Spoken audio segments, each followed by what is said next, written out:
So I moved to Utah in 2004 to do a master's degree in history at Utah State University. When I moved here, I thought maybe I would be doing some research into water rights or some other aspects of environmental history in the American West. I never set out to study the history of nuclear weapons development here. That was not part of my plan. Yeah. But shortly after I got here, I started hearing these stories that sounded to me like folk tales. People from southern Utah talking about seeing mushroom clouds from their swing sets when they were little kids, talking about these waves of really bizarre deformity in livestock in their farming communities. And they were calling themselves downwinders. Now, coming from Washington, a downwinder, to my mind, was somebody who lived near the Hanford Nuclear Reservation in eastern Washington. And my first thought upon hearing about Utah downwinders when I moved to Logan was, how on earth, like what wind pattern, what water pattern is causing people in Utah to be downwind of Hanford? I had absolutely no idea that for many, many decades, we had tested full-scale nuclear weapons just over the border in Nevada, and that those weapons tests had pretty significant environmental and health and cultural impacts on the people of Utah. And ultimately what I found is that those impacts had extended far beyond Utah itself and had really affected the surrounding areas. So it's a big history, it's a complicated history, it's a controversial history. I'm going to try and walk you through some of my research and some of kind of the journey that I went on to try to get to the bottom of these stories. Certainly not going to cover all of it, and I'm not going to bore you by reading from my book.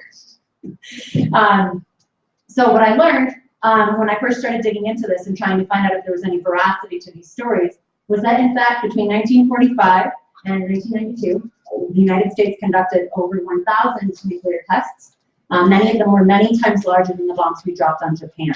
Just for purposes of comparison, we bombed Hiroshima and Nagasaki with bombs that were around 15 to 22 kilotons. In Nevada, throughout the 1950s, we were routinely setting off bombs that were 60, 70, up to 105 kilotons. So these were very, very large weapons. And from 1951, well, the first test was in 1945 in New Mexico, and then we started testing in Nevada in 1951. And up until 1962, we tested atmospherically, which is to say we were setting the bombs off in the open air, dropping them out of airplanes, attaching them to weather balloons, shooting them out of cannons, attaching them to towers, just about any way the various branches of the military could dream up to deploy a weapon. We tried it with large nukes in Nevada. And this was hard to hide from the people in the area. Folks who lived in southern Utah were often able to see the mushroom clouds. Their windows rattled, their windows broke sometimes, and there were lots of other things that they began to notice. Before I wade into that, this map never reproduces that well on the big screen, but you all can see where we are. The Nevada test site is this gray area right here. So as you can see, it's pretty much due west of St. George and Cedar City in northern Arizona. And you can see where we are further up north. Now, for a long time, the conventional wisdom has been that the environmental and health impacts of this period in history were contained to southern Utah.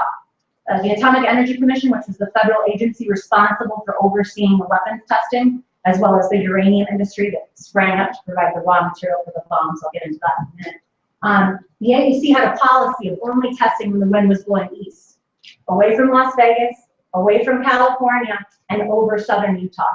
And the thinking was there weren't very many people in Utah then, and that the environmental and health impacts of these massive releases of radiation, which we think of fallout, I mean, it's essentially when the bomb goes off, it sucks up all the dust and the dirt around the area where it's set off. And the particles of that dust and dirt become attached to radioactive isotopes that are produced by the blast, and then they're carried into the surrounding areas by the wind. And the thinking of the AEC, they invented something they called the sector of safety, and it was this concentric circle around the Nevada test site. And their thinking was, we should be fine, there's not really anybody around here, don't worry about those people in Alamo, etc. There's not very many people there. And they figured that everything that went beyond that sector of safety would dissipate to the point where it wouldn't cause any harm. Nevertheless, they persisted in this policy of only testing, again, when the wind blew toward Utah. They never tested when the wind was blowing towards Las Vegas or California, and this was their policy for many years. And before I move on from this map, just to take note, you guys all know the geography of your state, but the Wasatch Mountains run north-south, and they essentially form a wall on the eastern side of the Great Basin. The AEC was counting on that wall to capture a lot of the contamination from this weapons testing and prevent it from moving further across the country. Sometimes that worked, sometimes it didn't. So as I mentioned, to build a nuclear weapon, you needed uranium, which was being refined at places like Hanford and Oak Ridge into something called plutonium, which is the substance at the core of the bomb. Now, to get some plutonium to build a bomb, you need a massive amount of uranium. So between 1950, the early moments of the Cold War, and 1989, we extracted 225 million tons of uranium, most of it in the American Southwest. A lot of that was down in the Moab area, Marysdale, Utah, and then down in the Four Corners area, really extensively on the Navajo Reservation, and the Pueblo reservations in New Mexico. Also, actually up in eastern Washington, we have a pretty big uranium mine off the Spokane Indian Reservation, Midnight Mine. Uranium mining is incredibly toxic, and back then, the AEC knew that people would get sick. In 1950-51, they contracted with the Public Health Service to start studying the men who were going to work in the mines, because they knew that radon gas was present in those mines in levels that was going to cause lung cancer. However, it was the Cold War, and the thinking was, if we tell people this is dangerous, maybe they won't want these jobs.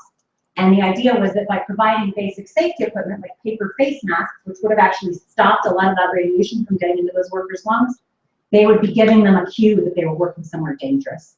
They didn't want to do that. So even though throughout the 1950s, the AEC and the Public Health Service, or the PHS, were studying uranium miners and making predictions, they were taking samples from these guys, they were creating charts, they were sharing these charts with the AEC, with the mining companies. None of that information was being given to the miners.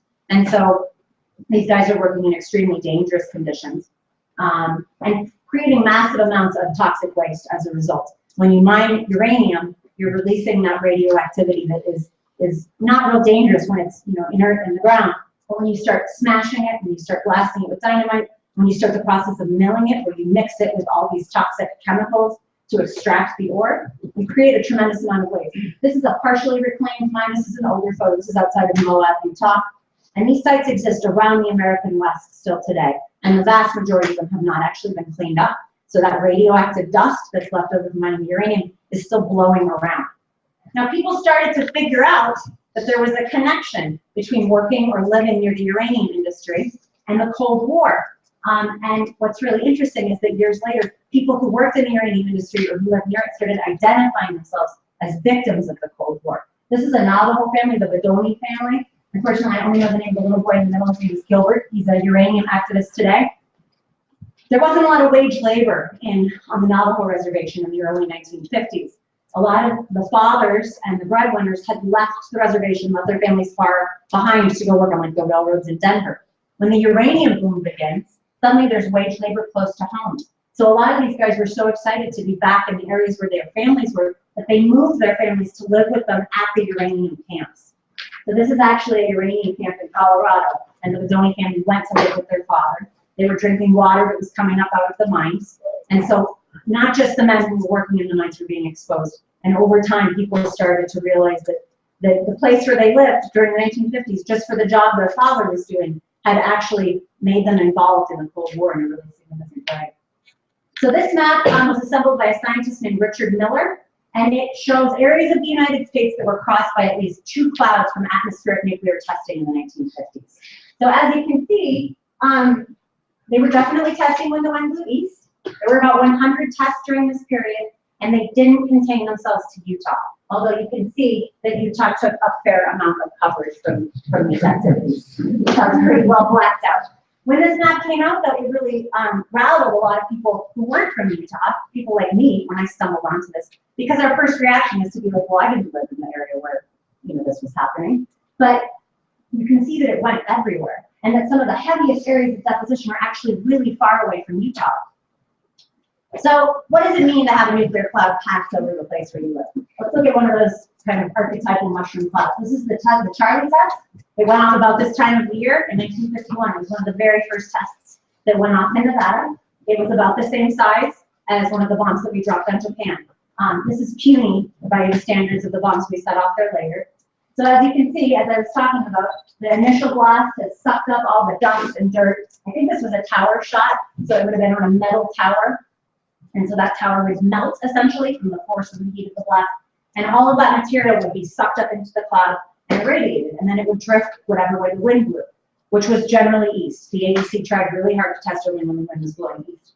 And people started to figure it out. In an effort to kind of keep local communities in support of these very scary weapons tests that were happening over the horizon, the AEC invited teachers to take their students outside at Southern Utah schools and watch the tests going up. You were advised to wear sunglasses to protect your eyes, or they sometimes had little kids like cover their eyes with their hands. They also would invite local mayors to come out to the test site and watch the tests going off so they could feel like they were participating in this history being made. And I interviewed the mayor of Washington City, Quentin Nyson. He was the mayor all the way through the 50s, all the way through atmospheric testing. And he said, I made that trip out there on the bus like 6 times before I actually got to see a test. And I finally figured out why they kept sending me home. It was because the wind would change direction away from where I lived, and they wouldn't set the bomb off. So people began over time to figure out that there was a pattern to when these tests would go off and what would happen afterwards. And there's a lot of stories in southern Utah from people who remember seeing the clouds coming towards their communities. They would see the dust drifting down. Kids thought it was snow. Someone in Cedar City the other night when I was speaking there told me how her mother used to tell her, you don't eat the first snow after a nuclear test, but you can eat the second snow. And the idea was most of the radioactivity would come down in that initial precipitation, and that then after that it would probably be okay. But snow in southern Utah was kind of a big deal for a lot of these kids, and so there were a lot of people who told me stories about writing their names in the car, tracing lines through the fallout with their fingers. What was happening as these clouds passed over these areas was that fallout, the crude red dots here, this is the National Cancer Institute graphic. These red dots represent fallout material, radioactive isotopes. And they were drifting down on areas that were sparsely populated, yes. A lot of the land that was actually absorbing the contamination was alfalfa that was being cultivated to feed to livestock. So a little bit of radioactivity on a little bit of alfalfa probably isn't going to hurt anyone. But as anyone who has any experience with the livestock industry knows, cows can eat an awful lot of alfalfa. So what was happening is they were gathering up the contamination as it drifted down and rained down. And it was something called bioaccumulation was happening, where the toxicity was accumulating as it moved up the food chain. So by the time it got to dairy milk, there was actually a fair amount of contamination present. The big one with dairy milk was an isotope called iodine-131. It has a very short half-life, only about 8 days, but it's very dangerous. Our thyroids seek out iodine. Our thyroids need iodine for us to be healthy. And this radioactive iodine went straight to the thyroids of young children, who in the 1950s were drinking quite a bit of milk. We still get these messages today about how drinking milk is really key to our health. Now, there's a lot of different health problems that are associated with radiation exposure. The United States government started studying those health problems immediately in Hiroshima and Nagasaki, Japan, and also in the Marshall Islands, where we did a lot of our early testing in the Pacific. And what they found was that it was a whole range of things. It wasn't just cancer. Immune deficiency diseases like lupus, which is very common in Utah, metabolic disorders like diabetes, growth impairment in children, all kinds of cancer, leukemia, premature aging, dental decay, cataracts, degenerative osteoarthritis, and a whole bunch of reproductive problems, like miscarriages and congenital birth defects and sterility. So the Atomic Energy Commission had this information at the outset of the testing in Nevada. And they were making specific policy decisions about the way they tested in order to prevent these kinds of health problems from showing up in densely populated areas. They were less concerned about what was happening right downwind of the test site. Now, they knew that people could see the tests in Utah, and they knew that these tests were big, they were dramatic, that people were starting to notice abnormalities in their livestock. Farmers and ranchers who were outside all day talked about getting rashes on their skin where they came into contact with the dust after the clouds. So the AEC started a propaganda program called Zone Management, where they started intensively cultivating public perception in southern Nevada and southern Utah about what was going on at the test site. And they sent, this is from a pamphlet that was published in 1955 and 1957, that they sent home with school kids across southern Utah to educate their parents about the myths of living, how dangerous it may be to live near a nuclear blast. And the people of Utah are consistently portrayed in these pamphlets as rural, housewives, farmers, cowboys, which a lot of them were. But you read the language in the pamphlets, and it's very dismissive. You simple rural people have nothing to worry about. We'll tell you if there's anything to be concerned about. You've got nothing. And there's one, I should have swapped the slide up. There's a great one that's actually this like bow-legged cowboy who's missing teeth, and he's holding a Geiger counter because a lot of people in southern Utah were trying to find uranium because you could make a lot of money off of it. And he's got this funny expression on his face because his Geiger counter's going crazy, and he thinks he's found uranium. And the AEC is saying, no, it's just the residue from a nuclear test. It's nothing to worry about. Over time, people started piecing together that they were actually in danger, that things were happening that they couldn't explain. And they started telling stories to kind of make sense of what they were seeing, because they didn't have access to the extensive monitoring that the AEC was doing. They didn't have access to the latest science about the health effects of radiation. All they had was a knowledge of the people in their communities and what those people were doing to work. This is Timothy Benally, the Navajo uranium miner. He's pointing out people that he worked with in an old historic photo of Navajo uranium miners that worked for Kerr-McGee, which was a big uranium mining company. So people start piecing together stories. This guy died, this guy got sick. In southern Utah, there was a very dramatic incident early on in atmospheric nuclear testing that really kind of shook locals and helped them to realize that this was maybe not quite as safe as we'd like to believe. So in the spring of 1953, about 5,000 sheep died very suddenly in the Cedar City area. Now at the time, Cedar City ranchers had been running sheep in that area historically for several generations, and the range was pretty degraded around where they lived and worked in Cedar City after so many years of sheep ranching. So they were in the habit at this point in time of herding their sheep out into Nevada, north of the Texas, to graze during the winter months, and then they would herd them slowly back to Cedar City to weigh them in the spring. And in the spring of '53, it was a very big series of tests. It was called Upshot Knot Hole. They were setting off 50, 60 kiloton bombs once a week through much of the spring. Two Cedar City brothers, Kern and McRae Bullock, were out north of the test site with about 2,000 head of sheep. The bomb went off, they saw the blast go up, they saw the mushroom cloud, they saw the dust start to come down, and shortly after, a Jeep or a truck pulled up. Sometimes they say it's a Jeep, sometimes they say it's a truck. And there were 4 military guys in there wearing what we would think of as hazmat suits or clean suits. And they got out and they said, you guys are in a really hot spot, you better get out of here. Now, they're out there with their entirety of their family's herd. And pregnant sheep don't move very fast. They were out there on horseback. They didn't have trucks to load them into.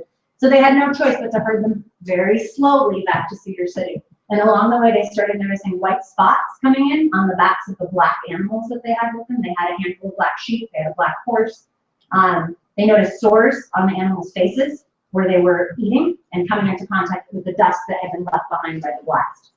And when they were near Cedar City, the sheep started spontaneously aborting their lambs, which McRae told me had never happened before. And a lot of the sheep started dying. The lambs that were born alive, their mothers rarely showed any maternal instinct and wouldn't take care of them. And they had a catastrophe on their hands. The vast majority of their herd died. The vast majority of their spring lamb crop was born deformed or unable to survive. And they get back to Cedar City and they find out it's not just them. There's 7 other families that are having the exact same problems. So they call in the local vet. We haven't seen anything like it. They call in the local agricultural extension agent from Utah State University up in Logan. His name is Stephen Brower. The AEC had given Stephen Brower a Geiger counter to check radiation on the range around Cedar City. And they told him, it won't be anything to worry about, but just write down the numbers, gather the data. And so Brower had some idea that radiation might have been to blame for the deaths of the animals. So he called in the Atomic Energy Commission. By the time the AEC shows up, most of the most severely affected animals were already dead. McRae said they were just a pile of bones. The AEC tells the ranchers that malnutrition is what killed their sheep. Now these guys have been running sheep their whole lives. Their dads ran sheep, their grandfathers ran sheep. Everybody in Cedar City knew sheep. Even the piano teacher, Lola Johnson, told me, we all know sheep. If sheep aren't getting enough to eat, they move along. Malnutrition was a joke to people in Cedar City. And here it is in 1853. We're in the height of the Cold War. You know, people are very worried about foreign enemies. People are very worried about communism. People are deeply patriotic in this part of the country. And they're deeply invested in what the AEC is telling them, that this is safe, you've got nothing to worry about. And the AEC could have very easily paid claims to those ranchers so they could replace their herds. And McRae told me he wouldn't have minded if they kept continuing the testing at that time, if they had just given him his due compensation so that he could stay in business. Instead, the AEC insulted these ranchers. It was documented where military personnel actually called a local rancher, Doug Clark, a dumb sheepman, and told him he couldn't possibly understand the science of radiation exposure. Meanwhile, Doug Clark was asking really specific questions, like, will you say they didn't get enough airborne radiation to kill them? What if they were eating it? What if it was on their feed? And the AEC just continued telling him he didn't know what he was talking about. 20 years later, we have declassified AEC documents that reveal that ingested radiation was exactly what killed the sheep. And it was exactly similar to symptoms that the AEC had found by deliberately irradiating sheep on their feed at Hanford during that time. So it was a slip up on the part of the AEC. They could have kept people, you know, safely contained with their propaganda if they had just handled this incident with a little bit of honesty, but they chose the wrong path there. Now, the thing about that milk graphic about the way contamination is actually getting into local food. In 1953, Vincent Beale's Novel series is kicking off, and you know, unprecedented amounts of contamination are starting to drift eastward on the winds over Utah. The Utah Milk Foundation launches a publicity campaign to get people interested in drinking Utah milk, which tastes, of course, extra good. Now, in the 1950s, this was very common across the United States. Drinking milk was being explicitly linked to fighting communism. That if we're raising American children with strong bones, they can take on those pasty Russians who we all know are living off nothing but beets and not getting any sunlight. And so they were holding all these publicity campaigns. There were contests in southern Utah schools to see what kid could drink the most milk, and whoever brought in the most milk cartons won a bicycle. They crowned a milk drinking queen in Salt Lake City. There was tons of publicity. These articles about drinking milk in Utah are showing up again and again and again. And what's really disturbing about this, with the benefit of hindsight, is that the AEC knew at the time that the milk was contaminated. So this is an article from the Iron County Records from 1962. University study shows low radioactivity in milk. A scientist on the bottom right is Robert Pendleton. He had worked previously for the AEC as a radiation ecologist. Now, it's really hard to read in the fine print here, but it talks about how they're checking Utah milk and they're finding very low levels of strontium-90 and cesium-137. Those are two of the other, there's lots of byproducts from a radioactive, from a nuclear test. There's iodine-131, there's cesium, there's strontium, there's plutonium. There's a whole bunch of different radioisotopes that are produced in nuclear blast. They all have different half-lives. They all move through the environment in different ways. They all seek out different parts of our bodies. Strontium tends to go for bones. Iodine-131 goes for your thyroid. They don't mention iodine-131 in this article because they weren't looking for it. The AEC was funneling all their research money and shaping the agendas of the scientists that were looking into this to focus exclusively on strontium and cesium, which weren't turning up in high quantities in milk. So around the same time as this newspaper article comes out, and the timing is really interesting. Shortly before this, there had been a massive nuclear test in Nevada, the Sedan test. It went off in early July. That test alone was responsible for most of the radiation that came down on Utah throughout the entire atmospheric nuclear testing period. It was a 104 kiloton test. It was massive. And Pendleton was outside of Salt Lake City with a group of students using Geiger counters, and their Geiger counters went completely nuts. And he knew that there was no other explanation but that they were in the fallout track of a nuclear test. So he checked in with his buddies at the AEC, he found out about the Sedan test, and he thought, I'd better go around. He had a network of monitoring stations set up at Utah dairy farms for this study that was being pointed to here. So, there's nothing to worry about. So he starts driving around Utah to all these different dairy farms. They were in northern Utah, they were in Uintas, they were in southern Utah, and he found catastrophic levels of iodine-131 that he knew were going to make people sick. So he went to the AEC and he went to the Public Health Service. And he said, we've got to do something about this. This is going to cause a public health crisis. He was told that announcing it would cause a panic, that people would do something that would be hard for them to live with later, like stop giving their kids milk and depress their calcium intake. And so the AEC deliberately prevented this information from being shared with the public. Pendleton said, well, what if we just have these farmers divert the milk to cheese? Iodine-131 has a really short half-life. By the time the cheese is on the shelves in the market, it will have decayed past the point of causing real harm to people's health. And he was not given permission to do that. So he and his wife actually drove around Utah and begged dairy farmers to dump their milk. And there were farmers who did, because this wild-eyed scientist showed up from the U and said, it's going to hurt your kids. Don't sell that milk. And so there were some guys who took big economic losses and dumped milk after that test. And they remembered it, and they told stories about it to their neighbors. And so years later, when people started getting sick with thyroid problems, some of those farmers pointed some of those people who were getting sick to Robert Pendleton at the U. And I interviewed Dave Timothy, who grew up on a dairy farm in Altona, and he said he had massive thyroid cancer when he was about 19. The treatments back in the 70s were very, they're not nearly as sophisticated as they are now. Cancer treatment was still developing back then. So they removed most of his neck. They removed most of his shoulders. and they removed all of his lymph nodes. He struggles with a lot of health problems. When he walked into Pendleton's office and told him who he was and that he'd grown up on one of those dairy farms, he said Pendleton started to cry.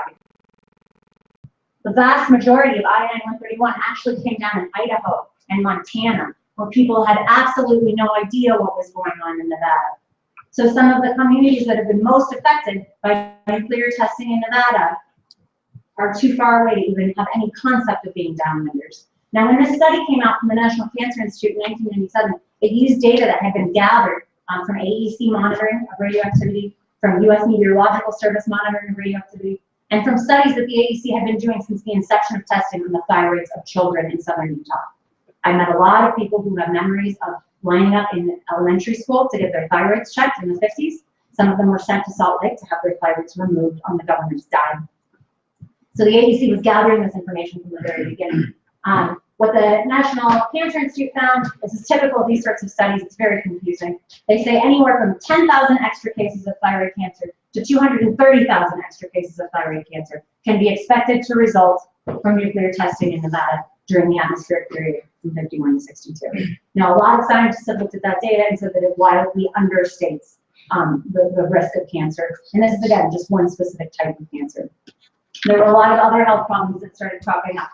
Thyroid stuff tended to come later. The earliest thing that we started to see first was miscarriages, which weren't really being talked about back in the 50s. And then childhood leukemia starts happening. It's very noticeable in southern Utah in these small towns. St. George in the 50s was like 3,000 people. So when you have 2 or 3 or 4 little kids come down with a disease that no one's ever heard of, and they all come down with the same disease, it makes an impact on those communities. Sybil Johnson died in 1965 of leukemia. It had a huge impact on her peer group.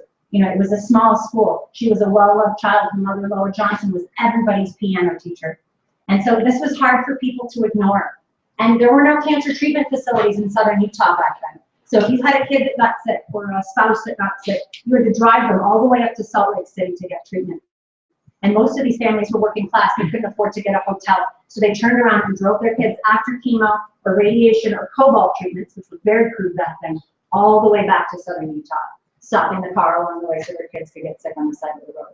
It had a huge impact on people. It made an already traumatic experience of having a child that was ill that much more traumatic. And while they were up in Salt Lake City, they started running into their neighbors.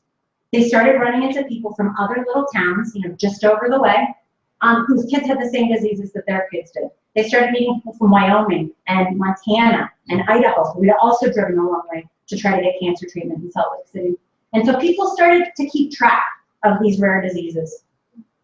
Another cluster appeared and started appearing in the uranium communities where guys had been working in the mines for many years. This is coming into Red Valley, which is on the Navajo Reservation near the Arizona-New Mexico border. And in the early 1970s, all the men of working age, all these guys who were in their 30s and early 40s started having trouble breathing.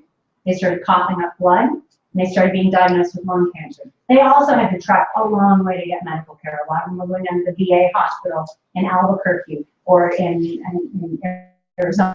And wives were running into other Navajo ladies who had brought their husbands down for the same problems. And so at one point, I interviewed a man named Phil Harrison who grew up in this community. He said all of the fathers were dying, and then there were no grandfathers 10 years later, because all of these guys had taken jobs in the mines because there was no alternative. So as people start noticing these clusters, they go back to the AEC, and they say, something is going on. This is, again, from that early pamphlet. And as you can see, every test is carefully evaluated as to your safety. And we have experts in biology and medicine and blasts and fallout and meteorology. And we're checking all the possible factors. This is the message they keep giving people through the 60s and into the 70s as people start bringing them news of these health clusters that they're concerned about and trying to get more information about. They keep getting stonewalled. Now, eventually, the AEC as such goes out of business. This is another piece of correspondence from the AEC to the locals around here. There's a letter that a woman named Martha Bordoli, she lives on a ranch in Nevada, her son got leukemia. They look very undertesting. She started a petition among her neighbors asking for more information about the testing. And she got this very condescending letter back from the head of the AEC. And he told her that any dangers that lay in fallout involve a small sacrifice compared to the risk of the use of nuclear weapons in war, which is ironic in his statement that we were the only ones at that point, and still are, that had ever actually used a nuclear weapon in war. He also tells her that he has a wife and a son and 3 happy young grandchildren, and he couldn't possibly support testing if he thought their welfare was threatened by it. Martha Bordelli, of course, knew that his family lived nowhere near the test site. She ended up having to sell her ranch when her husband got cancer after their son died. So the AEC as such goes away in the mid-1970s. It had been plagued by public relations problems, by poor handling. They decided to just roll it into a new agency. So the AEC goes away. We're still testing nuclear weapons without mining uranium. So the agencies that are created to manage those activities are the Department of Energy, which we know today is the DOE, and the Nuclear Regulatory Commission, the NRC. And those agencies are still in business today. So around the time that the AEC kind of disappears into the side and these new agencies appear, people have been pushing for a really long time at this point to get information. They've been pushing and they've been pushing and they've been pushing. And after the Watergate scandal, after the Vietnam War had dragged on for a while, people were a little bit less willing across the board to take the government's word for it, that this stuff was safe.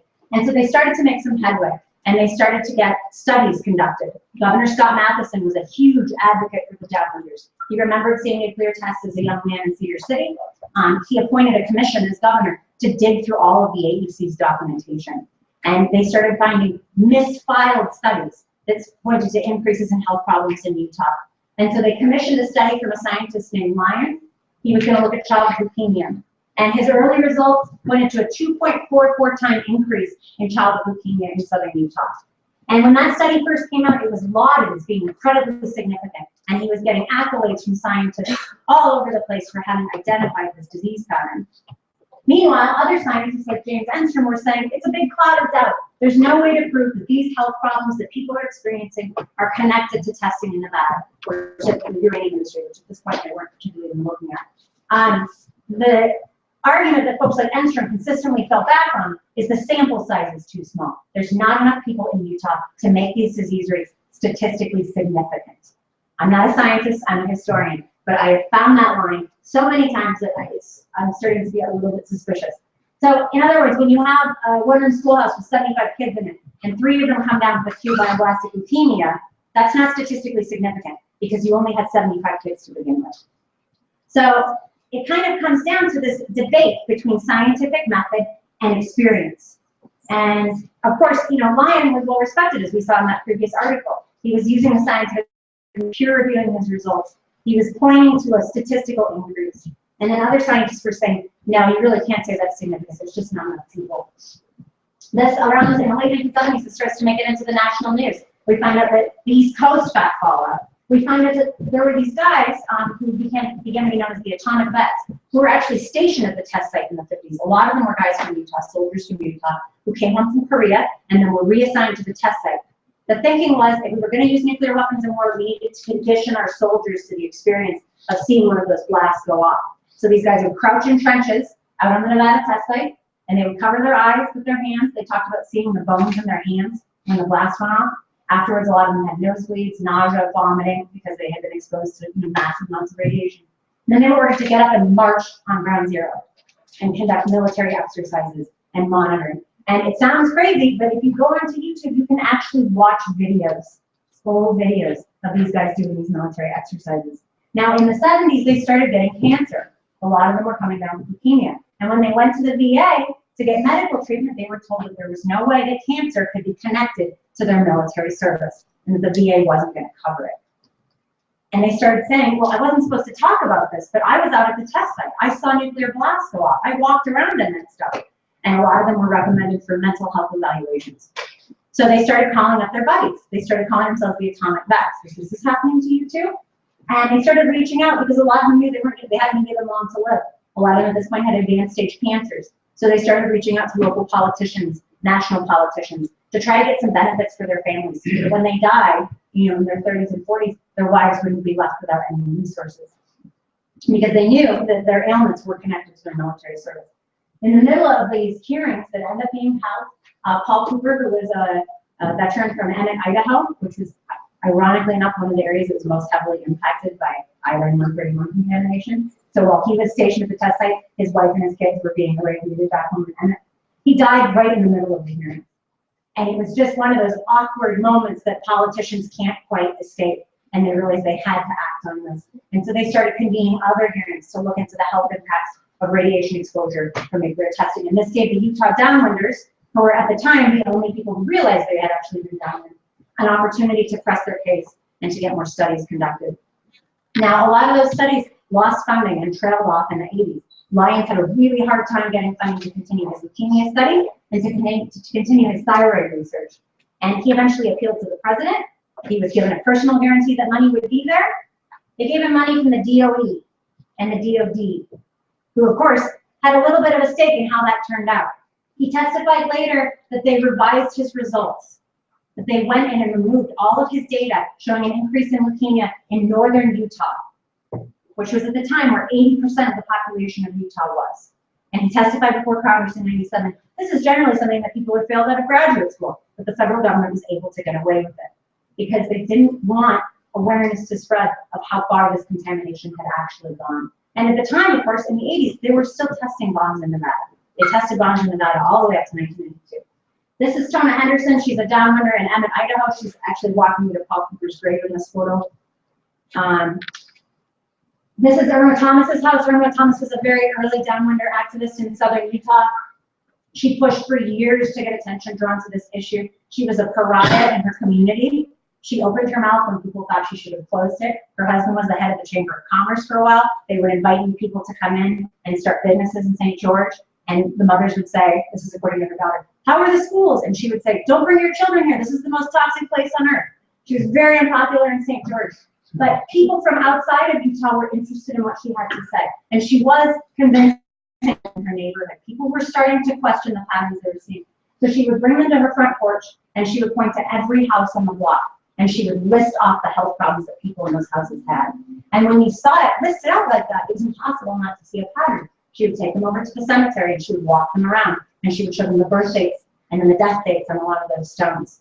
And if it wasn't for people like Irma Thomas, a lot of these stories might have disappeared, kind of into the dust.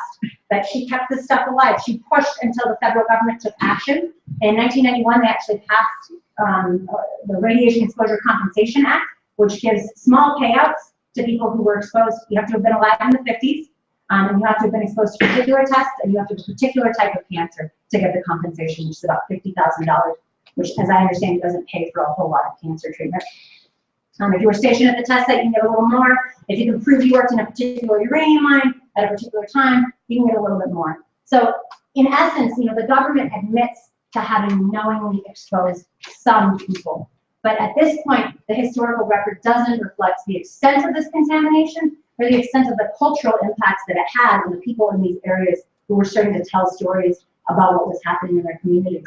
And what I came away with, as depressing as unsettling as a lot of these stories are, is how remarkable it is that people who knew absolutely nothing about the science of radiation or the way it moved through the environment were able to understand what was happening in their communities, were able to ask specific, pointed, on-track questions about what was happening, and were able to piece together the patterns that were happening in their communities. They were practicing something called popular epidemiology, which is what happens when ordinary people like us start taking note of patterns that are happening in our families and our communities, and asking questions about how the food we eat and the water we drink and the air we breathe might be connected to, industrial activities that are happening in other places.